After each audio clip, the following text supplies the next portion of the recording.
আমাদের আজকের গল্পের নায়ক ইরফান নেওয়াজ। তিনি একজন ভার্সিটির লেকচারার এবং বিজনেসম্যান। ইরফান নেওয়াজ গুরুগম্ভীর, রাগচটা, স্বল্পভাষী এবং কিছুটা উগ্র স্বভাবের একজন ছেলে। এবং নায়িকা ক্লাস 10-এ পড়ে। শুরু হচ্ছে আজকের গল্প TRM সোহাগের লেখা প্রণয়ের অমল কাব্য। আমি একজন ভার্সিটির লেকচারার, আর তোমরা আমার বিয়ে ঠিক করেছো ক্লাস 10-এর একটা মেয়ের সাথে? তোমাদের মাথা ঠিক আছে? ইরফানের কথায় তার মা বিরক্ত হয়ে বলল, আমাকে কেন এসব বলছো? তোমার বাবাকে গিয়ে বলো। তাছাড়া মেয়েটার আর 1 মাস পর SSC এক্সাম, তারপর কলেজে উঠে যাবে, চিন্তা করো না। ইরফান রাগে কথা বলতে পারছে না ঠিক করে। 27 বছরের তাগড়া যুবক সে। বিয়ে করবে না এমন তো বলেনি, কিন্তু তাই বলে একটা বাচ্চাকে বিয়ে? ভাবতেই পারছে না, অসম্ভব। ডান হাতের 2 আঙুল দিয়ে কপাল স্লাইড করতে লাগলো। মেজাজি চুলগুলো কপাল ছুঁয়ে নেমে এসেছে। কনুই পর্যন্ত গুটানো হাতা। কনুই থেকে হাতের কবজি পর্যন্ত হাতের রগগুলো ফুলে ফেঁপে উঠেছে রাগের প্রভাবে। কপাল থেকে আঙুল সরিয়ে ঝাঁকড়া চুলের ভাঁজে একবার হাত চালিয়ে নিজেকে শান্ত করার বৃথা চেষ্টা চালালো, তবে তাতে সফল হলো না বিন্দুমাত্র। হঠাৎই বসা থেকে দাঁড়িয়ে কিছুটা আওয়াজ তুলে রাগ মিশ্রিত কণ্ঠে বলল, আই থিঙ্ক তোমার আর বাবার ব্রেন ড্যামেজ হয়েছে, তাই একটা বাচ্চাকে আমার কোলে তুলে দিতে চাইছো। রেডি হয়ে থাকো, আমি তোমাদের ডক্টরের কাছে নিয়ে যাব, ওকে? ইরফান নেওয়াজের মা রুমা নেওয়াজ ছেলের কথায় তবদা খেয়ে চেয়ে আছে। তার ছেলে মেয়েটাকে বিয়ে করবে না বলে তাদের মেন্টাল বানিয়ে দিচ্ছে। অতঃপর রেগে বলল, তুমি লিমিট ক্রস করছো ইরফান, এটা কি ধরনের কথা? তোমার বাবা আর মেয়ের বাবা ছোটবেলায় একসাথে পড়েছে, খুব ভালো বন্ধু ছিলেন তারা। এরপর হঠাৎই মেয়েটার বাবা মারা গেল। মেয়ের মা তাকে নিয়ে চিন্তায় থাকে। তাছাড়া তোমার বাবার বন্ধু তোমার বাবাকে অনেক হেল্প করেছে, তার সামান্য প্রতিদান এভাবে দিতে চাইছে, তুমিও মেনে নাও। ইরফান 2 হাতে মাথার চুল টেনে বলল, উফ, বাবা ঋণ শোধ করবে তো আমাকে কেন বলির পাঠা বানাচ্ছে? যেহেতু বাবার ঋণ শোধ করতে হবে তো বাবাই বিয়েটা করে নিক। আমি কোনো বাচ্চাকে বিয়ে করে তাকে কোলে তুলে ফিডার খাওয়াতে পারবো না, সরি। ছেলের কথায় রুমা নেওয়াজ বিস্ময়ে চোখ বড় বড় করে তাকালো। ইরফানকে ধমকে বলল, কি বলছো, বুঝে বলছো? ইরফান নিজেও থতমত খেয়ে গিয়েছে কথাটা বলে। রাগে কি বলে ফেলেছে নিজেই বুঝতে পারেনি। মাথা নিচু করে চোখ বুজে ফুঁস করে শ্বাস ফেলল। পেছন থেকে ইরফানের বাবা তারেক নেওয়াজ গম্ভীর গলায় বললেন, তোমাকে বিয়েটা করতে হবে ইরফান। তোমার কোনো ফ্রেন্ডকে ইনভাইট করতে চাইলে করতে পারো। আগামীকাল রাতের মধ্যেই আমরা বৌমাকে নিয়ে রওনা হব ইনশাআল্লাহ। ইরফান অদ্ভুতভাবে তার বাবার দিকে তাকালো। 2 দিন হলো গ্রামে এসেছে তারা। মূলত ইরফানের ফুফুর বাড়ি গ্রামে, মাঝে মাঝে আসা হয়। তবে এইবার এসে তার গলায় বাচ্চা ঝুলিয়ে দেবে জানলে এই গ্রামে পা রাখত না। বাবার দিকে তাকিয়ে রেগে বলল, বাবা, তুমি কি জানো তোমার ফ্রেন্ডের মেয়ের জন্য আমার চাকরি চলে যেতে পারে? এরপরও তুমি আমার সাথে একটা বাচ্চাকে জড়াতে চাইছো? তারেক নেওয়াজ ভাবলেন ছেলের কথা ফেলে দেওয়ার নয়। সময় নিয়ে কি যেন ভাবলেন। এরপর গম্ভীর গলায় বললেন, তোমার ভার্সিটিতে কেউ না জানলেই তো হলো। ও আমার মেয়ের পরিচয়ে থাকবে। মেয়ের বয়স হলে তোমাদের আনুষ্ঠানিক বিয়ে হবে ইনশাআল্লাহ। তোমার ভার্সিটির সবাই তো বাসায় এসে তোমার বউকে দেখছে না, তাই না? ইরফান তার হাত মুষ্টিবদ্ধ করল। রাগে তার শরীর কাঁপছে। বাবার কথার পিঠে শুধু বলল, আমি কোনো বাচ্চাকে বিয়ে করতে পারবো না, সরি বাবা, আমি আজকেই ব্যাক করব। এই বলে হন হন করে ঘর থেকে বেরিয়ে যায়। তোর বাইকের চাবিটা দে। ইরফানের কথায় শুদ্ধ ভ্রু কুঁচকে তাকালো। সে বাড়ির সামনে রাস্তায় দাঁড়িয়ে আছে। মূলত বাজারের দিকে যাবে বলে। বাইক নিয়েই যাবে। ইরফান শুদ্ধর মামাতো ভাই। শুদ্ধ ইরফান একই ইউনিভার্সিটির লেকচারার। শুদ্ধ ঢাকাতেই থাকে চাকরির সুবাদে। ছুটি পেয়ে ইরফানদের সাথে নিয়ে তাদের বাড়িতে এসেছে। আগামীকাল একসঙ্গেই আবার ব্যাক করবে। পকেট থেকে বাইকের চাবি বের করে ইরফানের দিকে বাড়িয়ে দিয়ে বলল, বাজারের দিকে যাব, তুই বাইক চালাবি? ইরফান কোনো কথা বলল না। শুদ্ধর হাত থেকে বাইকের চাবি নিয়ে বাইকে উঠে বাইক স্টার্ট দেয়। শুদ্ধ ভ্রু কোঁচকালো। ইরফানের কি হয়েছে? মনে হচ্ছে রেগে আছে। বাইকে উঠে বসার জন্য এক পা তুললে ইরফান বাইক এক টান দেয়। শুদ্ধর ডান পা ঠাস করে মাটিতে পড়ে যায়। ছেলেটা তবদা খেয়ে চেয়ে থাকে ইরফানের হাওয়ার বেগে চলে যাওয়ার পথে। উল্টে পড়তে পড়তে বেঁচেছে। এ তো বড় ছেলে হয়ে এভাবে মুখ থুবড়ে পড়লে মান ইজ্জত কিছু থাকতো না। দাঁত কিরমির করে তাকিয়ে রইল ইরফানের অদৃশ্য হওয়ার পানে। কার উপর রেগে আছে কে জানে। সেসব রাগ তার কাছে এসে ঝেড়ে গেল। মামার ডাকে শুদ্ধর হুঁশ ফেরে। তারেক নেওয়াজ গম্ভীর গলায় বলে, তোমার ভাইকে বোঝাবে, আগামীকাল যেন আমাকে অপমান হতে না হয়, বুঝেছ? শুদ্ধ মাথা নাড়ল, মানে বুঝেছে, কিন্তু কি বোঝাবে সেটাই তো বুঝলো না। আমতা আমতা করে প্রশ্ন করলো, মামা বলছিলাম ইরফানকে কি বোঝাবো? তারেক নেওয়াজ যেতে যেতে বলল, আগামীকাল তোমাদের গ্রামের এক মেয়ের সাথে ইরফানের বিয়ে। শুদ্ধ মুখ গোল করে বলল, ও এইবার বুঝেছি ব্যাপার। বাপ বেটা এই নিয়ে ঝামেলা করছে।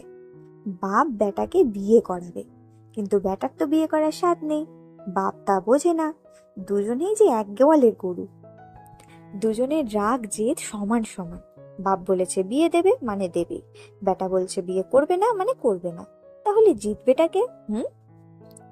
একটু থেমে গভীর ভাবনা নিয়ে বলল, মামা আমাকে বোঝাতে বলে গেল, ট্রিক্স তো বলে গেল না। বেটাকে নিজের মতো ঘাড় তেরা বানিয়ে বোঝানোর দায়িত্ব দিচ্ছে আমার উপর। এসব মানা যায়? আমার মামিটাকে জ্বালিয়ে খায়। ইস, কি কষ্ট আমার মামির জীবনে। দুই ঘাড় তেরা টুক করে এসে কোথা থেকে যে পড়লো। কথাগুলো বিড়বিড়িয়ে বলে নিজেই নিজের মুখ চেপে ধরল। আজ এত বেফাঁস কথা বের হচ্ছে কেন তার মুখ দিয়ে? বাপ বেটা তাকে একসাথে ধরলে সে পালাবে কোথায়?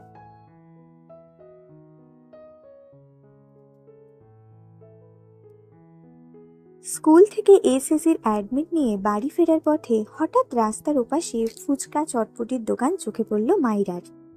অনেকদিন পর এই বুড়ো দাদুকে দেখল। কোথায় হারিয়েছিল কে জানে। যদিও তার স্কুলে আসা হয় না, ফাইনাল এক্সামের খুব বেশি দেরি নেই। যাক, আজ তো সে আর এই দাদু দুজনেই হাজির। তার পছন্দের ফুচকা চটপটি নিয়ে পেট পুড়ে খেয়ে তবেই আজ বাড়ি ফিরবে। যদিও বাড়ি গেলে তার মা তাকে আরও কিছু আপ্যায়ন করে খাওয়াবে, যা খেলে পেট ভরে না, গা ভরে যায়। মায়ের হাতে স্পেশাল খাবার, যার নাম মার ছাড়া আর কি বা হবে। এসব ভাবনা আপাতত বাদ রাখলো। ফুচকার দিকে তাকিয়ে জিভে জল চলে আসলো। কার্টুনের মতো জিভ বের করে শব্দ করতে ইচ্ছে করলো, কিন্তু এটা তো রাস্তা। এসব বাদ দিয়ে রাস্তার ওপাশে যাওয়ার জন্য দ্রুত কদম ফেলে দৌড় লাগালো। রাস্তার মাঝ বরাবর গেলে হঠাৎ দ্রুতগামী একটি বাইক দ্রুততার সহিত ব্রেক কষল রাস্তার মাঝে, সাদা হিজাব পরিহিত এক রমণীকে দেখে। মাইরা বাইকের শব্দ পেয়ে ডান দিকে ফিরে তাকালে তার চোখ বড় বড় হয়ে যায়। বাইকের সামনের চাকা মাইরার পায়ের সাথে লাগলে মেয়েটা ধপাস করে উপর হয়ে পড়ে যায় পিচ ঢালা রাস্তার উপর, ঠিক যেমন ছোটবেলায় বাচ্চারা দৌড়াদৌড়ি খেলতে গিয়ে উপর হয়ে পড়ে। বাইকে বসে ছেলেটি মেয়েটির ওপর বাইক চালিয়ে দেওয়া রোধ করতে পারলেও মাইরার পায়ের সাথে হালকা বেঁধে যায় বাইকের সামনের চাকা। ডান পায়ের গিয়ার একটু ওপরে চাকা দ্বারা বাড়ি খেয়ে মাইরা কুঁকড়ে উঠল। ব্যথায় চোখ মুখ কুঁচকে নিল। পেটে হালকা চাপ পড়ায় মৃদুস্বরে আর্তনাদ করে উঠল। আজ বোধহয় তার উপরে যাওয়ার টিকিট কাটা হয়েই গেছে।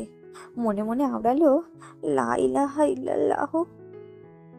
একটু পর নিজের দিকে খেয়াল করে দেখলো না, সে বেঁচে আছে। মনে মনে আলহামদুলিল্লাহ পড়ল। রাস্তা পিচের হওয়ায় বেশ ভালোই ব্যথা পেয়েছে। দুই হাঁটুতে বোধহয় ছিলে গেছে। যেখানটায় চাকা লেগেছে সেখানটা বোধহয় কেটে গিয়েছে। ব্যথায় আঁখি পল্লব পানিতে ভরে উঠেছে, যেন টোকা দিলেই টপাটপ পানি ঝরবে। মাইরা ধীরে ধীরে ওঠার চেষ্টা করলো। দুই হাতের তালু জ্বলছে। ইরফান বাইক থেকে নেমে দ্রুত পায়ে মাইরার নিকট এসে দাঁড়ালো। অতঃপর গম্ভীর কণ্ঠে বলে উঠল, হে, আর ইউ ওকে? ততক্ষণে মাইরা বেশ কষ্ট করে উঠে সোজা হয়ে বসেছে। দাঁড়াতে পারবে কিনা তাই নিয়ে দ্বিধায় ভুগছে। ইরফানের কথা আর কোনো উত্তর করল না। এই বেয়াদব লোকটার জন্যই তার এই অবস্থা। ধীরে ধীরে ওঠার চেষ্টা করছে মাইরা। অর্ধেক দাঁড়িয়েও পায়ের সাথে বড় হিজাব বেঁধে আবারও ঠাস করে পড়ে যায়। মাইরার মুখে অসহায়ত্ব ফুটে উঠেছে। কোমরে কত ব্যথা পেল। ইরফানের চোখে মুখে বিরক্তির ছাপ স্পষ্ট। রাগ এবং অহমিকা সত্ত্বেও সে মেয়েটিকে যেচে প্রশ্ন করল, কিন্তু মেয়েটি কোনো উত্তর দিল না। ইরফানের মনের মধ্যে এক অদম্য ক্ষোভ জেগে উঠল, যেন মুহূর্তে সে মেয়েটির মুখে একটি থাপ্পড় দিতে পারলে শান্তি পেত। মাইরা ভাবছে এই লোকটা যাচ্ছে না কেন। ভাবনার মাঝেই তার সামনে একটা হাত নিজের দিকে এগিয়ে আসতে দেখে মাইরা ভীত হয়। এই লোকটাকে ধরতে আসছে কেন? তার দিকে এভাবে হাত এগিয়ে আনছে কেন? রেগে গেল মেয়েটা। ভয়কে তাড়িয়ে ছেলেটার বাড়ানো হাতের দিকে দৃষ্টি রেখে কণ্ঠে ঝাঁঝ নিয়ে বলল, একদম আমাকে ছোবেন না। মেয়েদের ছোঁয়ার অভ্যেস নিয়ে বাইরে বের হন কেন? অসহ্য লোক যত সব। ইরফান বাইক থেকে নেমে আসলে তার পকেট থেকে বাইকের চাবিটা রাস্তায় পড়ে যায়। সেটা তুলতেই হাত বাড়িয়েছিল, কিন্তু মাইরার কথা শুনে তার হাত থেমে যায়। অর্ধেক উপুর হয়ে শক্ত চোখে একবার মাইরার দিকে তাকায়। ইচ্ছে করছে এই মেয়েকে থাপড়িয়ে গাল লাল করে দিতে। এমনিতেই তার বাবা মা এক বাচ্চাকে তার গলায় ঝুলিয়ে দিতে চাইছে বলে তার মাথা ঠিক নেই। মাথা ঠান্ডা করতে বের হলো, এখানে আরেক বাচ্চা এসে জুটল। আবার তাকে ভুলভাল পদবি দিচ্ছে। রাগে মাথা ফেটে যাচ্ছে। শক্ত মুখায়বের গম্ভীর চাহনির যুবকটি দাঁতে দাঁত চেপে আবড়ায়, ইডিয়েট। এরপর রাস্তায় পড়ে থাকা চাবিটা তুলে নিল। মাইরা ইরফানের ইডিয়েট বলা কথাটা শুনেছে, কিন্তু হাত পা কোমরে ব্যথা পেয়েছে ভালোই, তাই আপাতত শরীরের ব্যথায় জর্জরিত হয়ে রইল। মাইরা মাথা নিচু করে লোকটার পায়ের জুতোর দিকে চেয়ে আছে। চাবি তুলে নিয়ে এখনো এমন খাম্বার মতো তার সামনে দাঁড়িয়ে আছে কেন বুঝলো না। কিছুক্ষণ পর মাইরা মাথা তুলে তাকায়। ছেলেটার পা থেকে মাথা পর্যন্ত দেখলো। পা থেকে গলা পর্যন্ত তো একদম ঠিক আছে। ধূসর কালার প্যান্ট, শরীরে কালো শার্ট জড়ানো, শার্টের হাতা কোণে পর্যন্ত গুটানো। কিন্তু মাথার দিকে নজর পড়তেই মাইরার চোখ বড় বড় হয়ে গেল। ঠোঁট দুটো আপনা আপনি ফাঁক হয়ে গেল। এটা মানুষ? মানে সুস্থ মানুষ নাকি পাগল? পা থেকে গলা পর্যন্ত তো সুস্থই লাগে, কিন্তু মাথার চুল এত বড় কেন? মাইরা এভাবে কাউকে দেখেনি। ছোটবেলায় হয়তো পাগলদের দেখেছিল। এও কি পাগল নাকি? ছেলেটার চোখের মনি বাদামি, গায়ের রং উজ্জ্বল ফর্সা, কালো কিচকিচ চাপদাড়ি, ঘাড় সমান মাথা ভর্তি ঝাঁকড়া চুল, মুখায়বে গম্ভীর্যের ছাপ। ইরফান ফোন কানে নিয়ে কার সাথে যেন কথা বলছে। মাইরা বিরক্ত হয়ে ধীরে ধীরে বেশ কসরত করে উঠে দাঁড়ালো। ভালোই ব্যথা পেয়েছে মেয়েটা। ডান হাত তুলে কোমরের একপাশে রেখে বাম পায়ের ওপর সব ভর দিয়ে দাঁড়ালো। ইরফান বাম হাত পকেটে গুজে ডান হাতে ফোন কানে নিয়ে কথা বলছে খুব সিরিয়াস মুডে। অবশ্য ইরফান মানেই সিরিয়াস। তার সামনে কেউ জোকস বললেও তার শক্ত মুখায়ব থেকে নড়চড় হয় না। মাইরার কেন যেন রাগ লাগলো, চেঁচিয়ে উঠল, লাইসেন্সবিহীন বাইক চালাতে এসেছেন কেন মিস্টার? ইস, আমার হাত পা কোমর সব ভেঙে দিল। মাইরার কথায় ইরফান ভ্রু কুঁচকে তাকালো মাইরার দিকে। গম্ভীর গলায় বলল, ওকে বাই। এরপর কল কেটে ফোন পকেটে রাখে। মায়রার দিকে তাকিয়ে বলে, হোয়াট? মায়রা রেগে বলল, বধির নাকি? একটা মেয়ের অ্যাক্সিডেন্ট ঘটিয়েছেন আপনি, আর এখন হোয়াট ফোয়াট করছেন? ইরফান আঙুল উঁচিয়ে শক্ত গলায় বলল, হে লিসেন, জাস্ট স্টপ, ওকে? মাইরা বিরক্ত হলো। বাদামি চোখের মনি, চাপ দাড়ি, জঙ্গলিদের মতো ঘাড় সমান বড় বড় ঝাঁকড়া চুলওয়ালা ছেলেটা ইংরেজদের মতো শুধুই ইংলিশ ছাড়ছে। মাইরা কণ্ঠে ঝাঁঝ ঢেলে বলল, এই বিদেশি বিলাই বাংলাদেশে ইংরেজদের কোনো জায়গা নেই। বাংলাদেশে থাকতে হলে বাংলা বলুন। ইরফান হাত মুষ্টিবদ্ধ করে চেয়ে আছে মাইরার পানে। মাইরা একটু ভয় পেল হয়তো। ইরফান শক্ত কণ্ঠে বলে, আর একটা বাজে কথা বললে থাপড়িয়ে সব দাঁত ফেলে দেব, স্টুপিড গার্ল। কথাটা বলে আর এক সেকেন্ডও দাঁড়ালো না। দ্রুত পায়ে বাইকে উঠে বাইক স্টার্ট দিয়ে মাইরার পাশ কাটিয়ে চলে যায়। মাইরা কোমরে হাত দিয়ে পেছন থেকে চেঁচিয়ে বলে, শালা ঘুষদাতা, নিশ্চয়ই ঘুষ দিয়ে লাইসেন্স পেয়েছে, আর এখন রাস্তায় এসে আমার মতো বাচ্চার কোমর ভাঙছে, আমাকে ছুটতে আসছে, শালা বেয়াদব। ইরফান বোধহয় মাইরার বলা প্রথম দুটো শব্দ শুনতে পেয়েছে। বাইকের স্পিড বাড়িয়েছে। ইচ্ছে তো করছে এই মেয়েটার ওপর বাইক তুলে দিতে। উফ, এত চাপ সে নিতে পারছে না। মাইরার খাওয়ার মুড নষ্ট করে দিয়েছে লোকটা। খুঁড়িয়ে খুঁড়িয়ে হাঁটতে লাগলো, বিড়বিড় করে লোকটাকে বকতে লাগলো।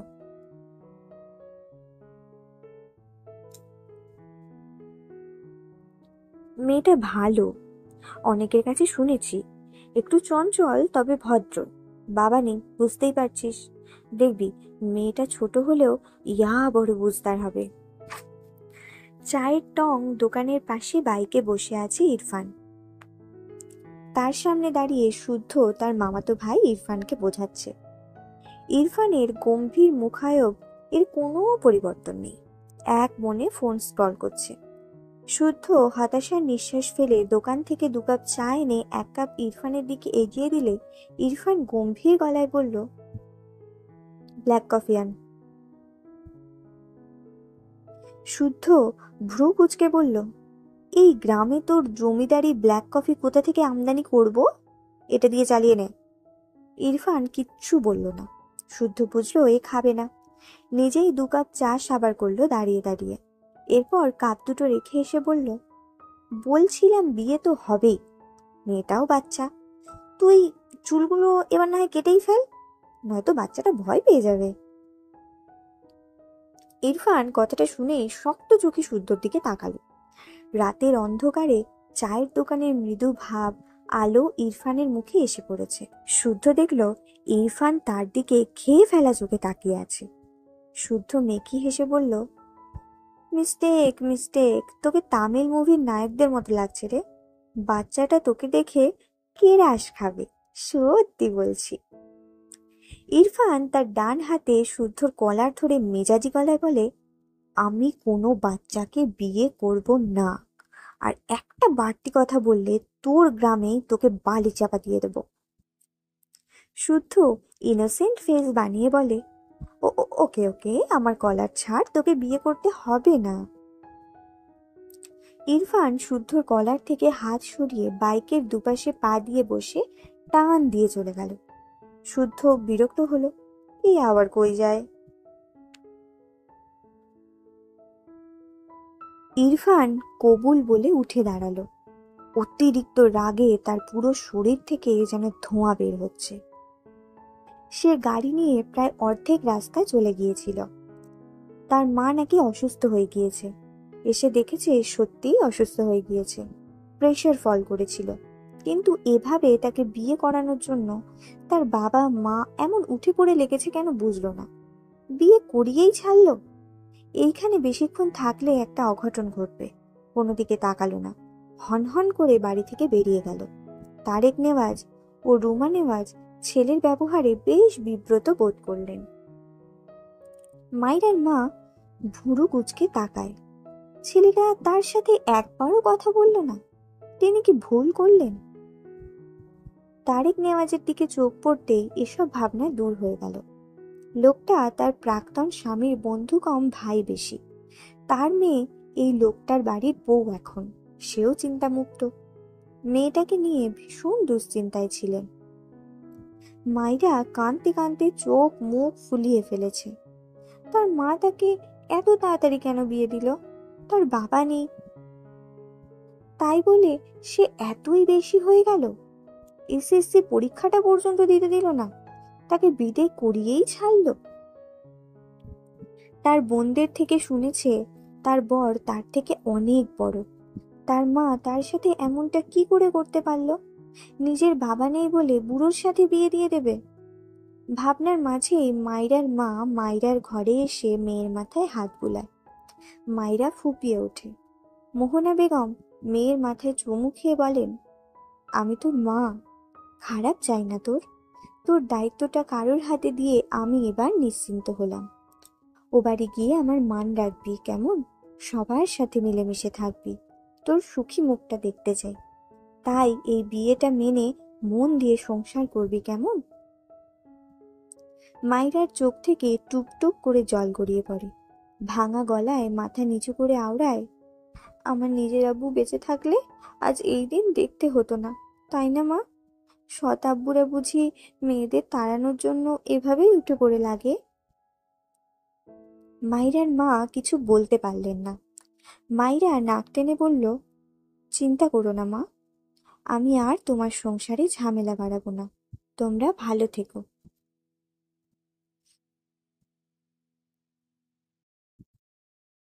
কথাটা বলে নিজেই বেরিয়ে গেল। মাইরার মা ছলছল দৃষ্টিতে চেয়ে রইল মাইরার দিকে। মাইরার বাবা মারা যাওয়ার 2 বছরের মাথায় তাকে আবারও বিয়ে দিয়ে দেয় তার বাসা থেকে। মাইরা তখন ক্লাস 4-এ পড়ে। বিয়ের আগে সে বলেছিল তার একটি মেয়ে আছে। প্রথম প্রথম ভালোই চলছিল, কিন্তু যত দিন যেতে লাগলো তার স্বামীর যেন মাইরার প্রতি বিরক্তির মাত্রা বাড়তে লাগলো। মাইরাকে সে ভালো রাখতে পারেনি মা হয়েও। এখন মেয়ের একটু সুখের আশায় মেয়েটাকে ভালো ফ্যামিলির হাতে তুলে দিতে পেরে হাজার কষ্টের মাঝেও ভালো লাগলো। অন্তত এই বাসায় মায়েরা যেভাবে থেকেছে এর চেয়ে তো ভালো থাকবে। মা হয়ে আর কি বা চায় মেয়ের জন্য?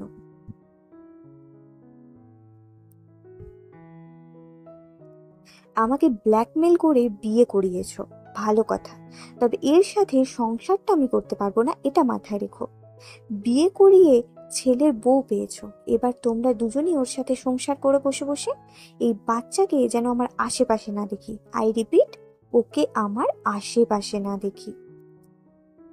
কথাগুলো বলেই হনহন করে নিজের রুমে গিয়ে ঠাস করে দরজা লাগিয়ে দিল ইরফান নেওয়াজ। রুমা নেওয়াজ, তারেক নেওয়াজ দুজনেই হতভম্ব চোখে চেয়ে রইল ছেলের পানে। মাইরার মাথায় ঘোমটা টানা, মাথা নিচু, চোখ থেকে টুপ টুপ করে পানি গড়িয়ে পড়ছে। যার সাথে বিয়ে হয়েছে তার মুখটাই দেখেনি। তার আগেই এমন তিক্ত বাক্য শুনে মাইরার ছোট্ট হৃদয়টা ব্যথায় ভরে উঠল।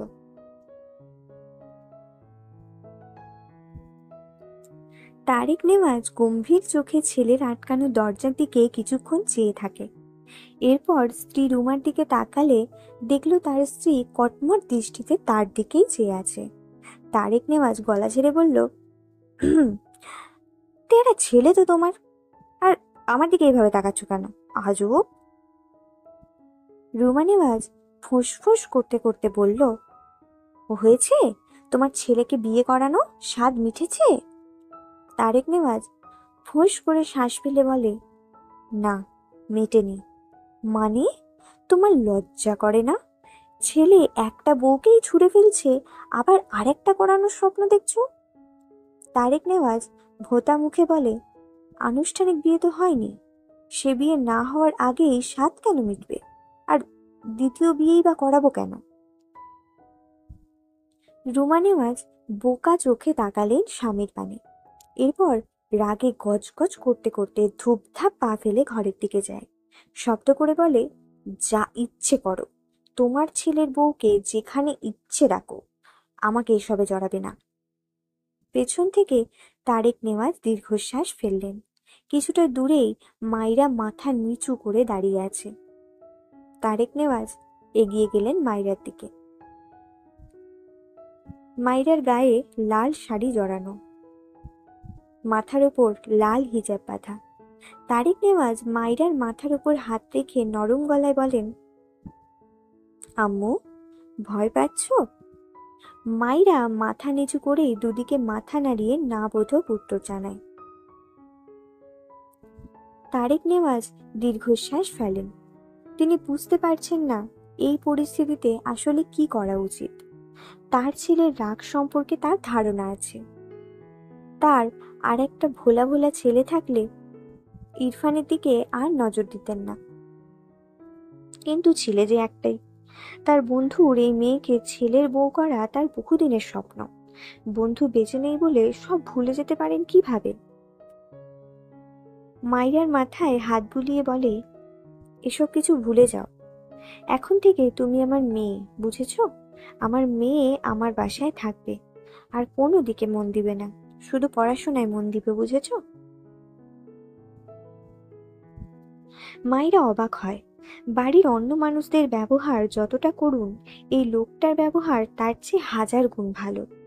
তারেক নেওয়াজ মাইরার হাত ধরে একটি ঘরের দিকে নিয়ে যেতে লাগলেন। মাইরা নীরবে তার শ্বশুরের পিছু পিছু যায়। মাইরা তারেক নেওয়াজকে চেনে। ইনি তাদের বাড়িতে বেশ কয়েকবার গিয়েছিল। তার ভালো মন্দ জিজ্ঞেসও করত। সবচেয়ে বড় কথা, ইনি যে তার বাবার বন্ধু এটা সে জানতো, কিন্তু তার পরিবারের কাউকে কখনো দেখা হয়নি। বিয়ে হওয়ার সুবাদে সবাইকে দেখা হলো, সাথে সবার আচরণও দেখা হলো। ডান হাতে তার চোখ মুছে নিল। তার আব্বু মারা যাওয়ার পর থেকে তার জীবনটা এমনই হয়ে গিয়েছে। তবুও গ্রামে হেসে খেলে দিন কেটেছে। কিন্তু এখানে কি করে থাকবে? ইনায়া তার খালাতো বোনের বাড়ি বেড়াতে এসেছে। গ্রাম তার ভালো লাগে বেশ, কিন্তু তার খালাতো বোন সহ তার বান্ধবীরা সবাই মিলে একটা ট্যুর দিবে ঠিক করে। সে কি এই সুযোগ হাতছাড়া করে? ফটাফট চলে এসেছে খালার বাড়ি। বাবা মা ভাইয়া কেউ রাজি না, তাকে একা যেতে দিবে না কিছুতেই। এরপর সে জেদ দেখিয়ে বলেছে ট্যুরে যাবে না, তবে খালার বাড়ি যাবে। এক প্রকার কাউকে না বলেই ঘুরে এসেছে। এবার কেউ না জানলেই হলো। তার খালা বলবে না, তার খালা তার বান্ধবী বলা যায়। সারাদিন জার্নি করে শরীর জুড়ে ক্লান্তির ছড়াছড়ি। এর মাঝে একটু আগে তার বাবা ফোন দিয়ে জানায় তার ভাইয়ের নাকি বিয়ে হয়ে গিয়েছে। কথাটা শুনে সে হজম করতে পারছে না। ওপাশ থেকে তারেক নেওয়াজ হ্যালো হ্যালো করছে, এপাশে এনায়ার খবর নেই। এনায়ার খালাতো বোন জাহারা ঘরে এসে এনায়াকে এভাবে তবদা খেয়ে বসে থাকতে দেখে অবাক হয়। এগিয়ে এসে ইনায়াকে ঝাঁকি দিয়ে বলে, এই কি হয়েছে তোর? খালু ওপাশ থেকে হ্যালো হ্যালো করছে, তুই জবাব দিচ্ছিস না কেন? ইনায়া ভ্রুম থেকে বেরিয়ে ঝাঁকি দিয়ে উঠল। ফোন লাউডে থাকায় জাহারা শুনতে পেয়েছে ইনায়ার বাবার গলা।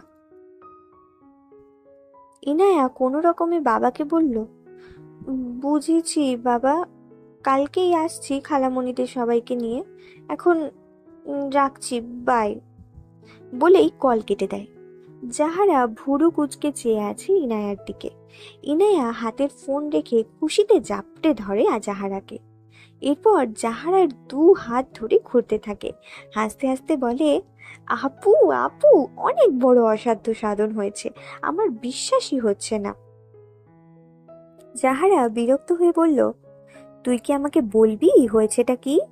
তোর কি বিয়ে ঠিক হয়েছে? ইনায়া তার ঘোরানি থামিয়ে প্রফুল্ল কণ্ঠে বলল, আপু আপু, বিয়ে আমার ঠিক হয়নি, তবে একজনের বিয়ে অলরেডি হয়ে গিয়েছে।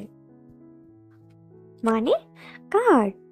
ইনায়া হেসে বলতে থাকে, ইরফান ভাইয়ার বিয়ে হয়ে গিয়েছে। তুমি ভাবতে পারছো, ইরফান ভাইয়ার বউ হয়ে গিয়েছে। কাউকে না জানিয়ে এভাবে বিয়ে দেওয়ার কারণ জিজ্ঞেস করবে না তোমরা, জানি, কারণ সবাই ভাইয়াকে জানো। সবাইকে না জানানোর চেয়ে আশ্চর্যজনক ব্যাপার হচ্ছে ইরফান ভাইয়ার নাকি বিয়ে হয়েছে। ওয়াহ, কিভাবে সম্ভব! আই এম সো এক্সাইটেড ভাবিকে দেখার জন্য। জাহারা স্তব্ধ চোখে ইনায়ার দিকে তাকিয়ে আছে। ইরফান ভাই বিয়ে করেছে, তার কাছে অবিশ্বাস্য লাগলো। ইনায়া তার ফোন নিয়ে ইরফানকে সরাসরি ভিডিও কল দেয়। সে এক নজর তার ভাবিকে দেখতে চায়। তার টেরা নাম্বার 1 ভাইকে বিয়ে করেছে মানে সেই মেয়ে কতটা স্ট্রং হবে সেটাই ইনায়ার ভাবনায়। ইনায়া ফোন দিলে প্রথমবার রিসিভ হয় না। মেয়েটার মন খারাপ হয়, ফোন রেখে দেয়। মন খারাপ করে জাহারার দিকে তাকিয়ে বলে, আজ ওদের বিয়ের প্রথম রাত, আমার হয়তো কল করা উচিত হয়নি, তাই না আপু? আসলে এক্সাইটমেন্টে কল দিয়ে দিয়েছি। তখনই ইনায়ার ফোন বেজে ওঠে। ইনায়া দ্রুত ভাইয়ের কল রিসিভ করে কিছু বলার আগেই ইরফান গম্ভীর গলায় বলে, ট্যুর কেমন হলো? ইনায়ের হাসি হাসি মুখটা মুহূর্তেই চুপসে যায়। ঢোক গিলে তার ভাই কিভাবে জানলো সে ট্যুরে গিয়েছিল? সে তো কাউকে বলেনি। ইরফান টেবিলের ওপর ল্যাপটপ রেখে সোফায় বসে ভার্সিটির কাগজপত্র গুছিয়ে রাখছিল। ইনায়ার নীরবতায় কাজ করতে করতে গম্ভীর গলায় বলে, বাসা থেকে বের হওয়া এটাই লাস্ট ছিল তোর। আর তোর পাশের গর্ধব আমার হাতে বেহিসেব থাপ্পড় খাবে, ওকে রেডি থাকতে বলিস। যাহারার কোনো ভাবান্তর নেই। ইনায়া বারবার ঢোক গিলছে। কোন দুঃখে যে সে কল করতে গেল, এখন নিজেই বাঁশ খাচ্ছে। প্রসঙ্গ পাল্টাতে মেকি হেসে বলল, "আহা, ভাইয়া কংগ্রাচুলেশনস।" ইনায়ার কাজে ডুবে থেকেই ভ্রু কুঁচকে বলল, ওয়াই? ইনায়া অবাক হলো। বিয়ে করেছে, সে কংগ্রেস করছে, অথচ তার মাঝে কেন সে কংগ্রেস করছে? তার ভাই আবার এসব কাজ বাজ করছে, নতুন বউ রেখে এসব কি করছে তার ভাই? ভাবনা রেখে বলল, ভাবিকে দেখতে চাই, ক্যামেরাটা একটু ঘোরাবে ভাইয়া? ইরফানের হাত থেমে যায়। ভ্রু কুঁচকে ল্যাপটপের দিকে তাকিয়ে বলে, কার ভাবি? ইনায়া বিরক্ত হয়ে বলে, আমার ভাবি, তোমার বউ। কথাটা শোনার সাথে সাথে ইরফান রেগে ল্যাপটপ ঠাস করে বন্ধ করে দেয়। ওপাশে ইনায়া তবলা খেয়ে যায়। কি হলো? জাহারার দিকে খেয়াল করে দেখলো সে উল্টো ঘুরে শুয়ে পড়েছে। ইনায়া এগিয়ে গিয়ে বলল, জাহারা আপু, ভাইয়া তো রেগে গেল। জাহারা কোনো কথা বলল না। ইনায়া হতাশার শ্বাস ফেলে বলে, ভাইয়া হয়তো শুধু কবুল বলেছে, বউ মানছে না। এখন কি হবে? জাহারা উৎফুল্ল হয়ে বলল, সত্যি? ইনায়া ঝাঁকে দিয়ে ওঠে, বুকে থুতু দিয়ে বলে, তাই তো মনে হলো, কিন্তু তুমি খুশি হচ্ছ কেন? জাহারা থতমত খেয়ে মন খারাপ করে বলল, এমনি, তুই ঘুমা।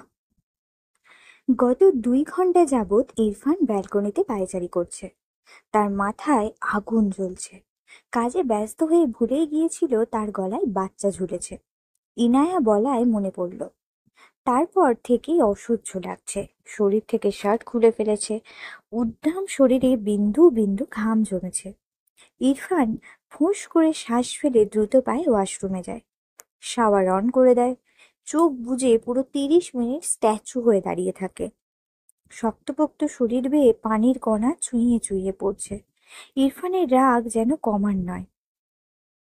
রাগে চোটে হাত মুঠো করে দেওয়ালে দুটো পাঞ্চ মারে।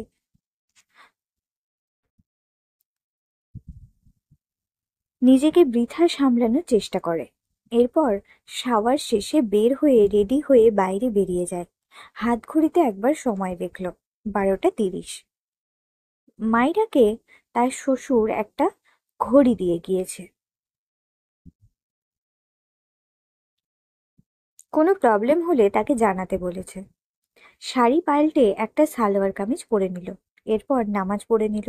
অতিরিক্ত কান্নার ফলে মাথা ব্যথা বেড়েছে। তার ব্যাগে টাফলিন থাকে সব সময়। অতিরিক্ত কান্নার ফলে মাঝে মাঝেই এই টাফলিন তার প্রয়োজন পড়ে। আশেপাশে তাকালো, কোথাও পানি নেই। তাই ঘর থেকে বেরিয়ে এলো। ডাইনিং এ পানি আছে অবশ্যই। জিরোবাতির আলোয় ডাইনিং আবছা আলোয় ভরপুর। সবাই হয়তো ঘুমিয়ে পড়েছে। মাইরা লাইট জ্বালালো না। জিরোবাতির আলোয় যা দেখতে পাচ্ছে সে আলোতেই পা টিপে টিপে এগোয়, পাছে কেউ জেগে না যায় সেই ভয়ে। ডাইনিং টেবিলের ওপর এক ঝক ভর্তি পানি পেয়ে খুশি হলো মেয়েটা। কোনো দিকে না তাকিয়ে উল্টো ঘুরে আসতে নিলে হয়তো হঠাৎই শক্ত কিছুর সাথে তার পিঠ ধাক্কা খায়। মাইরা ভয় পেয়ে যায়। এমনিতেই চারিদিকে অন্ধকার। ভয়ে ভয়ে চারপাশে একবার চোখ বুলালো। পিছনে ফেরার সাহস পাচ্ছে না। বারবার ঢোক গিলছে। এক হাতে জগ, আরেক হাতে মুখ চেপে আছে। এক্ষুনি গলা ফেটে চিৎকার দিলে কি বাজে অবস্থা হতো। ইরফান বাইরে বেরোচ্ছিল।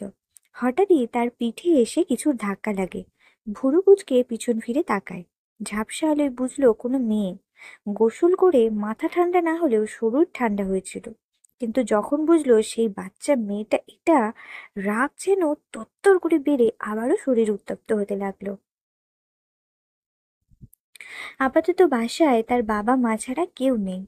বাকি এই উটকো ঝামেলা। ইরফান মেয়েটাকে না দেখলেও খুব ভালোই বুঝলো এটাই সেই মেয়ে। মায়েরার মাথা ব্যথা সারানোর ইচ্ছে পালিয়েছে।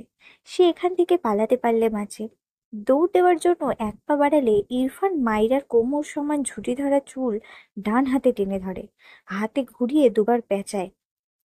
মাইরা ব্যালেন্স সামলাতে না পেরে এবার ইরফানের বুকে গিয়ে ধাক্কা খায়। ইরফান বাম হাতে মাইরাকে ঠেলে তার থেকে সরিয়ে দেয়।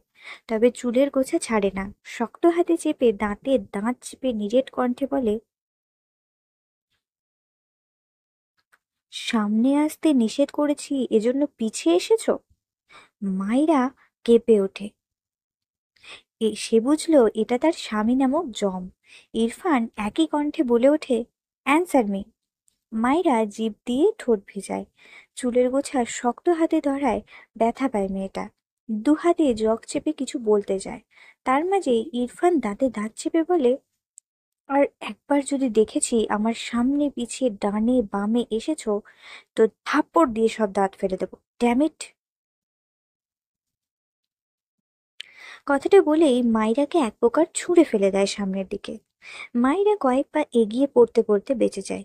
জগের পানি থেকে কিছুটা পানি তার জামায় পড়ে যায়। মাইরার রাগ লাগলো। সে পানি নিতে এসেছিল, এই বেয়াদব লোকের সামনে পেছনে ডানে বামে কেন যাবে? রাগে উল্টে ঘুরে দাঁড়ায়। আবছা আলোয় দেখলো পেছন থেকে লোকটির অবয়ব বেরিয়ে যাচ্ছে। মাইরা হাতে থাকা জগের পানি ইরফানের দিকে ছুঁড়ে মারে। ইরফানের পা থেমে যায়। মাইরাকে আর কে পায়?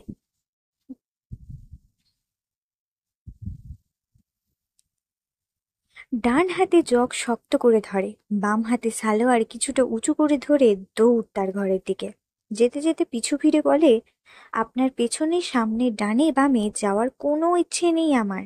অমন ভদ্র বাবার এমন বেয়াদব ছেলে কিভাবে হয়েছে আল্লাহই জানে।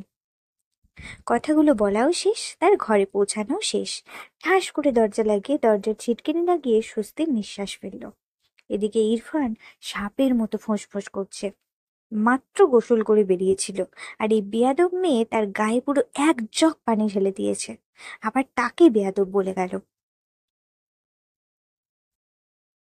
ইচ্ছে করছে দরজা ভেঙে ওই মেয়েকে পাগলা কুকুরদের মাঝে ছেড়ে দিয়ে আসতে। ধুমধাম পা ফেলে বাইরে বেরিয়ে যায়। দরজা আটকে দুহাতে ঝাঁকড়া চুল টেনে ধরে। কয়েকবার এপাশ ওপাশ করে গায়ের জোরে দরজায় একটা লাথি বসায়। হিসিয়ে একাই বলে, I will just kill you, idiot girl. এরপর গাড়ি নিয়ে বেরিয়ে যায়। এদিকে মাইরা অসহায় চোখে জগের দিকে তাকিয়ে থাকে। পানি নিতে গিয়ে ফাঁকা জগ নিয়ে চলে আসলো। আবার তার রাগও হলো। কি পরিমাণ খারাপ হলে বিয়ের রাতে বউকে অস্বীকার করে? অমন বরের পেছনে মাইরা ঘুরবে? সে অত সস্তা নাকি? ঠিক করেছে পানি ছুড়েছে। যা বলেছে সেটাও ঠিক করেছে।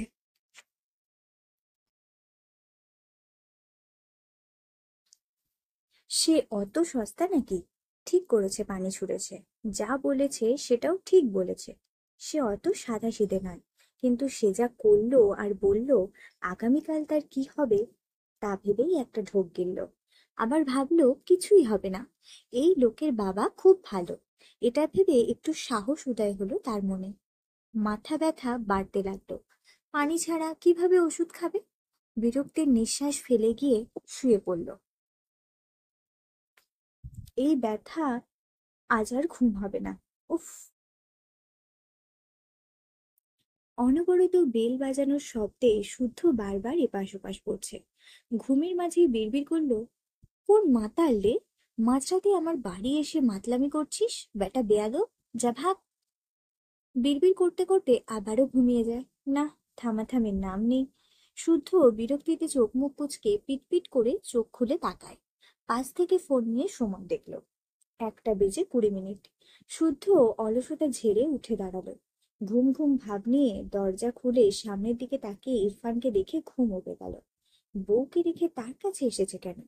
নাকি সে তার ভাইকে একটু বেশি মিস করছে বলে মাতালকে ইরফান রূপে দেখছে? নিজের ভাবনায় নিজেই বিরক্ত হলো। একে মিস করবে কোন দুঃখে? এর ঝাড়ি আবার কোন বলদ মিস করবে? দুহাতে চোখ কষলে বলে, কে তুমি বৎস? ইরফান বিরক্ত হয়ে শুদ্ধর পাশ কেটে ভেতরে গেল। শুদ্ধ দরজা আটকে পিছু পিছু আস্তে আস্তে বলল, কি রে, উত্তর দে। এত রাতে এখানে কি? বউ বের করে দিয়েছে? ছি ছি ছি, একটা বাচ্চা তোকে বের করে দিল? বিয়ে করতে না করতেই এই হাল? ইরফান রেগে শুদ্ধর কলার ধরতে নিলে শুদ্ধ মেকি এসে বলল, শরীরে কিছু নেই, কলার কই পাবি? তোর প্রবলেম হলো আমি শার্ট পরেছি। ইরফান শুদ্ধর মাথার চুল মুষ্টি করে ধরে দাঁতে দাঁত চেপে বলে, আর একটা বাজে কথা বলবি না, স্টপ।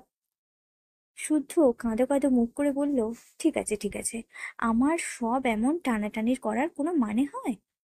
শার্ট চুল কবে না জানি বউয়ের সম্পদ ধরেও টান দিয়ে দিস। সর সর। ইরফান ফুঁস করে শ্বাস ফেলল। এই বেয়াদব ভাঙা রেডিওকে কিছু বলেও লাভ নেই। শুদ্ধ ভুরু কুঁচকে বলল, কেউ কি মরেছে? 40 দাওয়াত দিতে এসছিস? আমি নিজেই চলে যেতাম, এত কষ্ট করে আসলি কেন? ইরফান শক্ত চোখে তাকায় শুদ্ধর দিকে। শুদ্ধ মেকি হেসে বলে, জানি জানি, ওসব আমার ধর্মে ঠিক নয়। এভাবে তাকাচ্ছিস কেন? একটু মজাও করতে দেয় না। কি দিনকাল আসলো। ইরফান তার শরীর থেকে হালকা ভেজা শার্ট খুলে ছুঁড়ে ফেলে শুদ্ধ বিছানায় উপুর হয়ে শুয়ে পড়ল।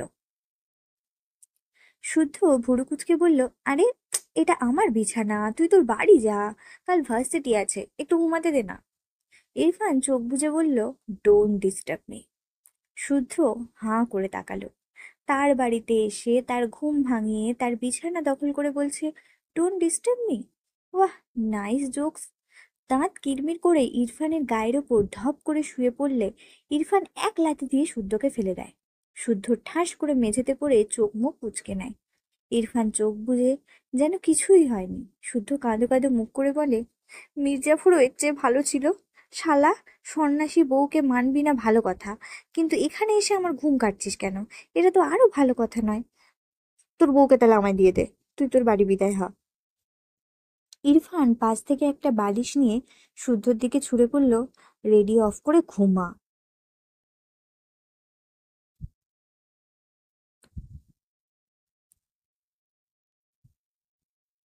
শুদ্ধ দাঁত কিরমির করলো, বালিশ নিয়ে ঠাস করে মেঝেতেই শুয়ে পড়ল। যার এমন বন্ধুরূপী ভাই আছে তার জীবনে এর চেয়ে বেশি সুখ নেই। কিছুক্ষণ পর ইরফান শোয়া থেকে উঠে ওয়াশরুমে যায়। চোখ মুখে পানি দিয়ে সে শুদ্ধর পেটে পা দিয়ে খোঁজায়। শুদ্ধ রেগে বলল, আবার কি রে ভাই, ঘুমোতে দে না। সবাই তোর মতো রোবট নাকি? সারা রাত জেগে কাল ক্লাস নিতে পারবো না, ঘুমাতে দে। ইরফান গম্ভীর গলায় বলল, উপরে যা, ঠান্ডা লাগবে। শুদ্ধ বালিশ নিয়ে উঠে দাঁড়ালো। পরনের ট্রাউজার উপরের দিকে টেনে তুলে মুখ পাকিয়ে বলল, ঢং দেখো, আলগা পিরিত। ইরফান কিছু বলল না। শুদ্ধর পাশে গিয়ে শুয়ে পড়ল। শুদ্ধ ইরফানকে জাপটে ধরলে ইরফান রেগে বলে, আর একটা রাতি খেতে না চাইলে দূরে যা। শুদ্ধ অসহায় মুখ করে আরও জাপটে ধরল। কোলবালিশ পেলে কে ছাড়ে। ইরফান ফোঁস করে শ্বাস ফেলে চোখ বুজল। বেশ অনেকক্ষণ সময় পেরিয়ে গেলেও ইরফানের চোখে ঘুম ধরা দেয় না। এভাবে কেউ জাপটে ধরলে ঘুমানো যায়? একটু পর পর শুদ্ধকে খোঁচাতে লাগলো পা দিয়ে। শুদ্ধ ঘুমের মাঝেই বিরক্ত হয়ে ইরফানকে আরও জাপটে ধরে। ইরফান রেগে বিছানা ছেড়ে নেমে দাঁড়ায়। সে জানে এই বেয়াদবটা তাকে ঘুমোতে দেবে না। আজ আর তার ঘুম হবে না। বিরক্তির শ্বাস ফেলে ব্যালকনিতে যায়। বসন্তকালে শুরু।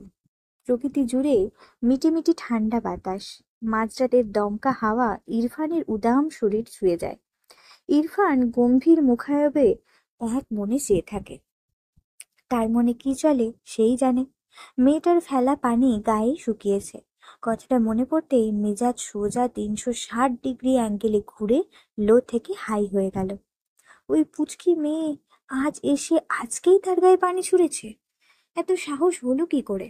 ডান হাত পকেটে রেখে এপাশ ওপাশ পায়চারি করতে করতে এক সময় দাঁড়িয়ে যায়। বাম হাতে দেওয়ালের সাথে একটা পাঞ্চ মারে। রাগ কমে না। এই পাঞ্চ ওই মেয়ের মুখে মারতে পারলে হয়তো কিছুটা রাগ কমতো।